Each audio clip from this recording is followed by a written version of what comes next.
There's a new top-end VR headset hitting the market at year-end. It's the Varjo Aero. I've been lucky enough to get my hands on one for a couple of weeks to test it out in Microsoft Flight Simulator. In this video I share my experiences and views with you. The Aero features the best graphics fidelity we've ever seen in a headset. If you'd like to know more, check out my video, link in the notes below.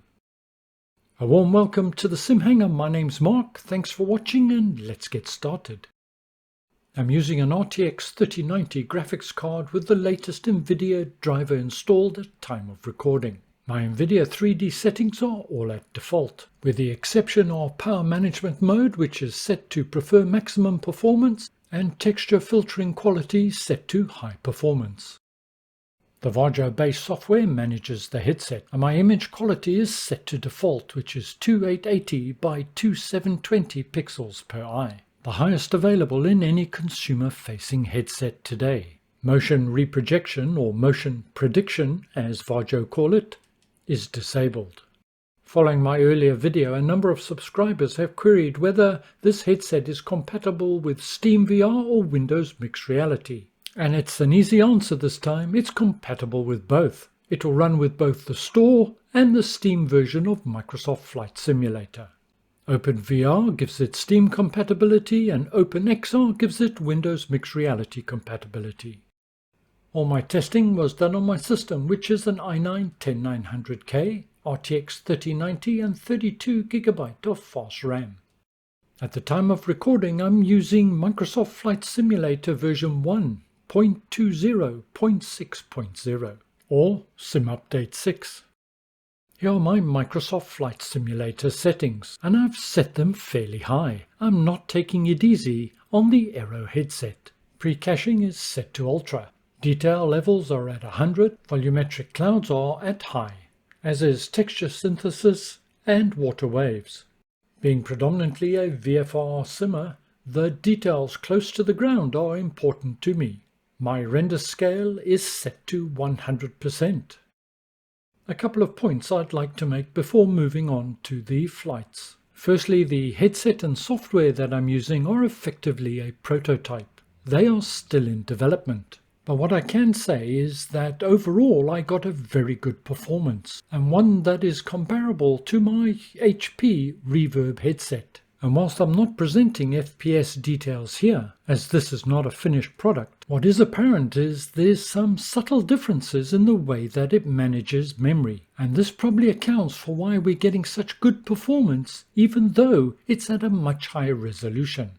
Anybody using just about any other headset, the Reverb for example, will be well used to seeing this message. Frame count is being limited by the GPU. On the Aero, I almost never saw that message. It appears to be making better use of the GPU, and the message that comes up is limited by the main thread, by your CPU. I don't know what magic Varjo are weaving, but it seems to be working.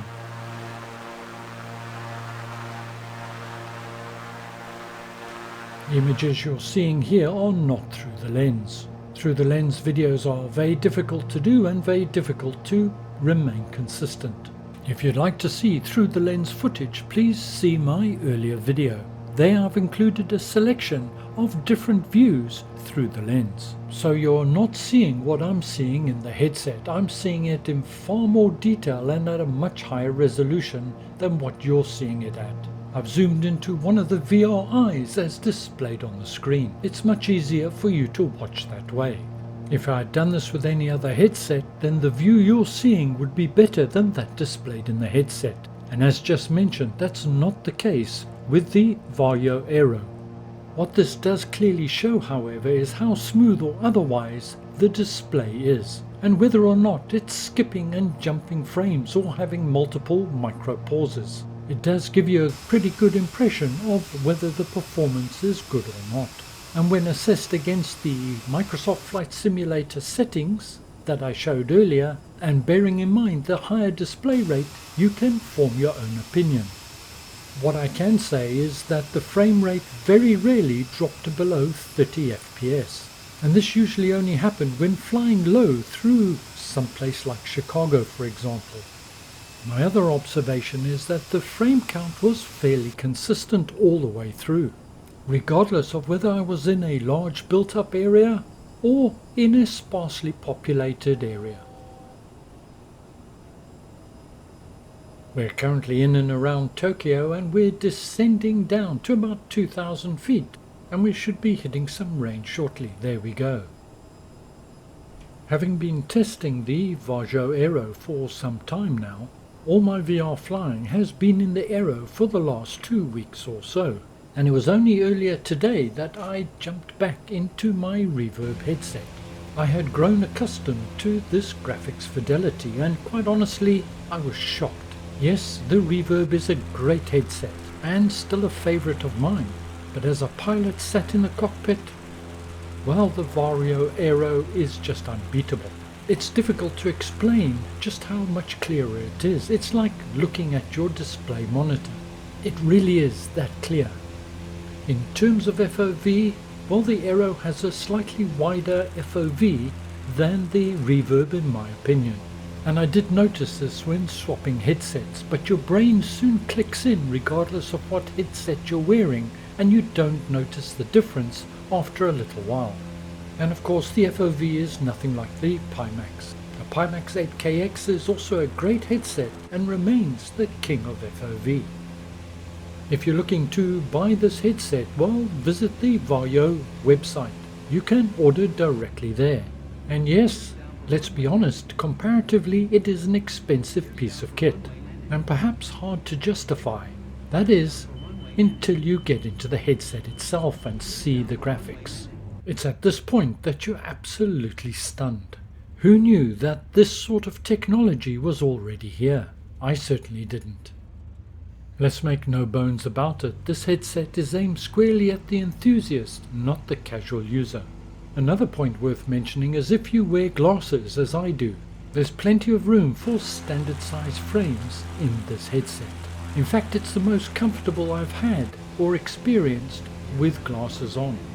And the other strong feature for me is the Ipd range, the distance between your eyes to give you the best possible view. And this is variable from 57 to I think it's about 73 millimeters. I've got a relatively narrow Ipd of about 60, and for most headsets that's right on the fringe of their adjustability. Of course, once the final product is out, I will do comparative tests and my normal stress test with FPS comparisons to other headsets. Unfortunately, this headset has to go back to Varjo. I hope that this video has in some way demonstrated that despite the improved graphics, and it's a significant improvement, we're not paying an undue penalty for that benefit in Microsoft Flight Simulator. This is a great headset in my experience, and one I'll certainly be saving up for. It's on my definitely get list. Well, it's time to pack this headset back into its box as the courier will be here shortly. Thank you very much for joining me. I hope you found this useful and informative. Take care, see you soon, and bye for now.